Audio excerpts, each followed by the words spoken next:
अब असम से लेकर पूरे देश में इस वक्त बवाल मचा है। क्यों, ये भी समझाएंगे आपको। बात करेंगे जन युद्ध की।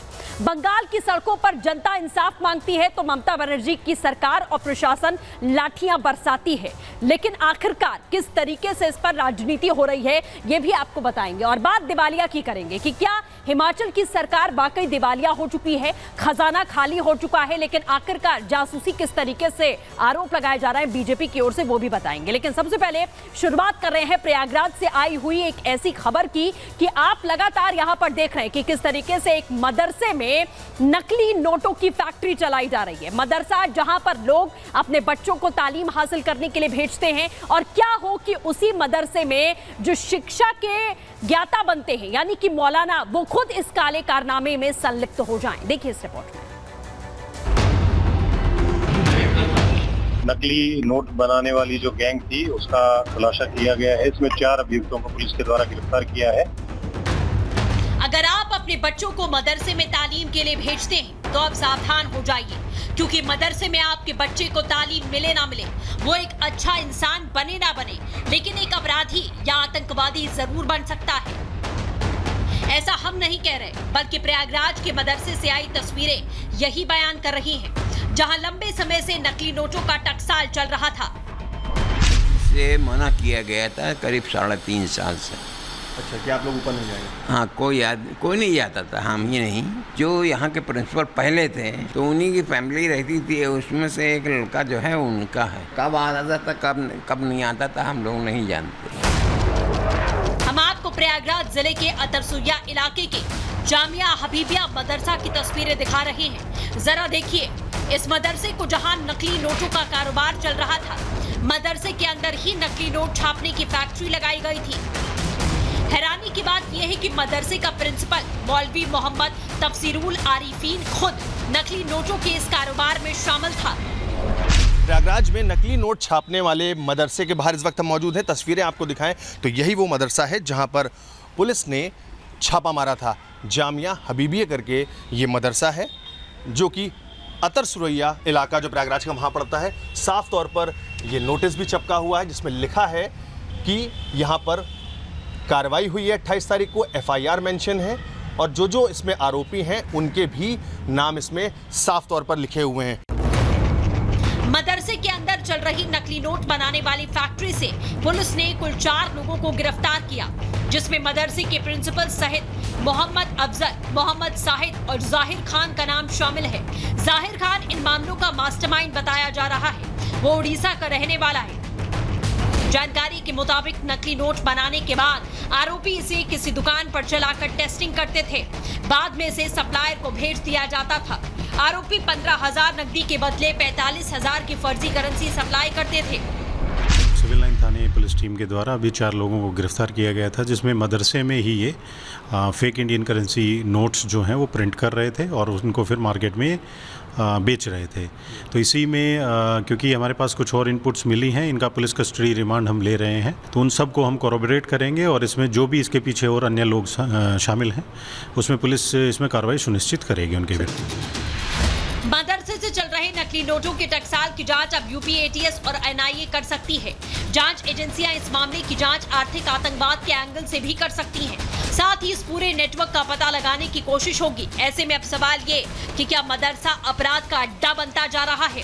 सवाल ये भी कि ऐसे मदरसों में माता पिता अपने बच्चों को तालीम के लिए आखिर कैसे भेजेंगे। Bureau report, Republic Bharat.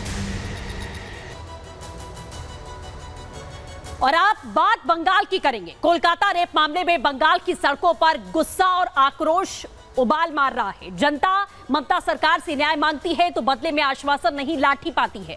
विपक्ष सरकार के खिलाफ धरना देता है तो बदले में सरकार खुद धरने पर बैठ जाती है। अब सवाल यही कि बंगाल की मुख्यमंत्री जो दूसरे राज्यों को जलाने की धमकी देती हैं, आखिर उनकी मंशा है क्या। देखिए इस रिपोर्ट में।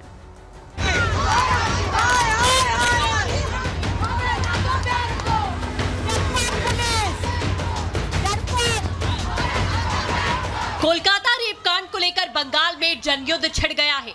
एक तरफ जनता है जो कोलकाता की ट्रेनी डॉक्टर को इंसाफ दिलाने की मुहिम छेड़ रही है, वहीं दूसरी तरफ ममता है जो किसी भी हाल में इस मुहिम को कुचलना चाहती है। ममता बनर्जी इस आंदोलन को कुचलने के लिए किसी भी हद तक जाने को तैयार है। यही वजह है कि बंगाल सरकार खुद धरने पर बैठ गई। एक तरफ बीजेपी महिला मोर्चा ने आज बंगाल महिला आयोग का घेराव कर प्रदर्शन किया और आरोप भी लगाया कि ये महिला आयोग नहीं बल्कि पार्टी का दफ्तर है और जब तक एक बेटी को इंसाफ नहीं मिलेगा हमारी आवाज कोई दबा नहीं सकता। डरपोक पुलिस, डरपोक, इन लोग का कोई पीठ का सिरदर्द नहीं है। ये महिला के ऊपर आक्रमण करता है और जब आरजी कॉर में जब गुंडा लोग घुसता है तो पुलिस कुछ नहीं कर पाता है। इसको नहीं बोल सकते कि चूड़ी पहनो, चूड़ी पहन के बैठे रहो, ये हमारा अपमान होगा, इसलिए नहीं बोलेंगे। बंगाल में हो रही ज्यादती के खिलाफ में बीजेपी ने पहले ही ममता सरकार को घेर रखा है। पहले बंद बुलाया और अब 7 दिन धरना देने का कार्यक्रम है जो 29 अगस्त से ही जारी किया गया। बीजेपी 7 दिन एक्सप्लेन्ड वाई चैनल पर धरना देगी, राज्य महिला आयोग के दफ्तर का घेराव करेगी। 2 सितंबर को जिला मजिस्ट्रेट कार्यालय का घेराव होगा। 4 सितंबर को ब्लॉक कार्यालयों पर बीजेपी का धरना होगा। 6 सितंबर को हर मंडल में प्रदर्शन तेज करने की योजना है। सितंबर के पहले हफ्ते 2 घंटे का चक्का जाम होगा।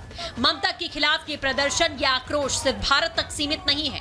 ऑस्ट्रेलिया के मेलबर्न में मौजूद भारतीयों ने भी अपने स्वर बुलंद किए हैं। दूसरी ओर सीबीआई लगातार इस मामले में तफ्तीश कर रही है, हर एंगल की खाक छान रही है ताकि इस केस से जुड़े हुए हर राज को फाश किया जा सके। तो वहीं खुद पर उठते सवालों से बचने के लिए टीएमसी ने धरने की आड़ ले ली है। ममता सरकार ने पीड़ित परिवार को इंसाफ दिलाने और सीबीआई से मामले में निष्पक्ष जांच करने के लिए 3 दिन के धरने का ऐलान कर दिया। सवाल यही कि अपनी नाकामियों को छुपाने के लिए सरकार ही धरने पर बैठेगी तो आखिर राज्य कौन चलाएगा। Bureau report, Republic Bharat. और अब बात असम की करेंगे। हिमंता के वो 2 बड़े फैसलों की बात करेंगे जिससे पूरे देश की जो सियासत है वो गरमा चुकी है। पहला फैसला आप सभी को मालूम है कि किस तरीके से आज विधानसभा में 2 घंटे का नमाज ब्रेक जो होता है उसे खत्म कर दिया गया और ये कहा गया कि अंग्रेजों का बनाया गया एक और नियम आज उसे खत्म किया गया। इसी के साथ में अब असम में मुस्लिम शादी और तलाक का रजिस्ट्रेशन करवाना अनिवार्य हो जाएगा। तो हिमंता की ये 2 बड़े फैसले हैं जिससे समय पूरे देश में हाय तौबा मची है, खासतौर पर विपक्षी दलों की ओर से। देखिए रिपोर्ट में।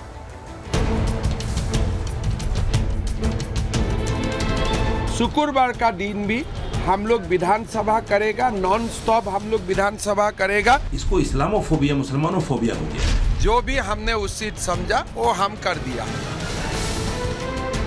असम विधानसभा में अब शुक्रवार के दिन नमाज के लिए मिलने वाले 2 घंटे के ब्रेक पर विराम लग गया है।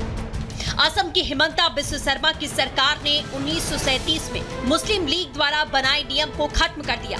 हिमंता ने ट्वीट करके लिखा कि 2 घंटे के जुमा ब्रेक को खत्म करके असम विधानसभा ने उत्पादकता को प्राथमिकता दी है।